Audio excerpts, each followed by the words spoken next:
नमस्कार, आप देख रहे हैं आज के प्रमुख समाचार। चलिए नजर डालते हैं आज के प्रमुख समाचारों में। ईरान युद्ध का असर भारत की सड़कों पर दिखने लगा है। एलपीजी की कमी के बाद पेट्रोल की भी कमी की खबरें सोशल मीडिया पर अफवाहों के बाद लोगों में घबराहट पैदा कर रही हैं। नतीजा यह है कि देश के कई शहरों नागपुर, इंदौर, जयपुर, दिल्ली, खासतौर पर हैदराबाद में लंबी लंबी लाइनें देखी जा रही हैं। देश में कई जगह पेट्रोल पंपों पर कतारों के बीच सरकार ने साफ किया है कि देश में ऊर्जा संकट नहीं है। पेट्रोल मंत्रालय ने कहा है भारत में पेट्रोलियम और एलपीजी सप्लाई की स्थिति पूरी तरह नियंत्रण में है। सभी रिटेल फ्यूल आउटलेट्स पर काफी सप्लाई है। देश में कहीं भी पेट्रोल और डीजल एलपीजी की कमी नहीं है। नागरिकों से अपील की जा रही है कि गलत जानकारी फैलाने वालों के बातों में ना आए और गुमराह ना हो। ईरान की आईआरजीसी ने दावा किया है कि उसने ऑपरेशन टूर प्रॉमिस 4 के तहत इजराइल के 70 से ज्यादा ठिकानों पर मिसाइल हमले किए हैं।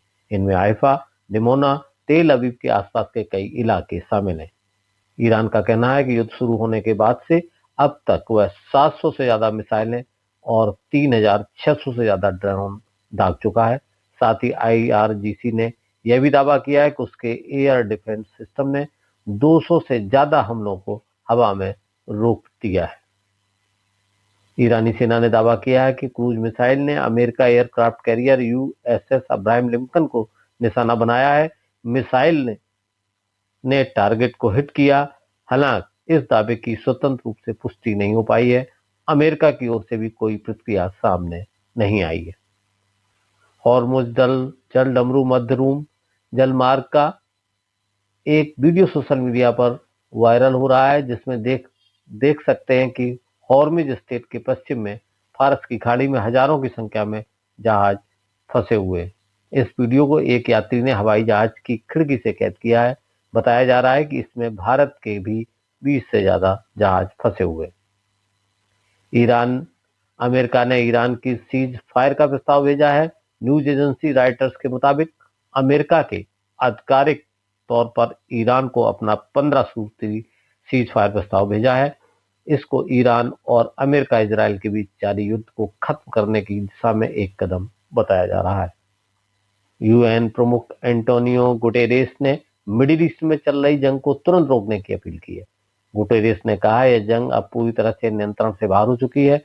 अमेरिका और इजराइल को अब इस जंग को खत्म करने का वक्त आ गया है, क्योंकि इससे नागरिकों को भारी पीड़ा हो रही है और वैश्विक अर्थव्यवस्था, खासकर सबसे कम विकसित देशों पर गंभीर असर पड़ रहा है।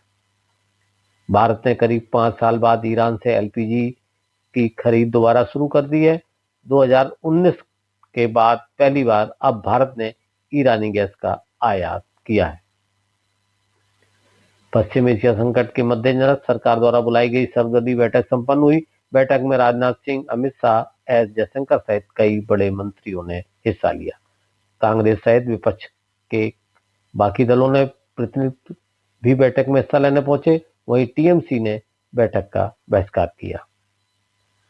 आंध्र प्रदेश के मरकापुरम जिले में रायबरम के पास एक बस और लॉरी की टक्कर हो गई। हादसे में बस और लॉरी दोनों में आग लग गई, जिसमें 13 यात्रियों की जलकर मौत हो गई है, जबकि कई यात्री गंभीर रूप से घायल हैं।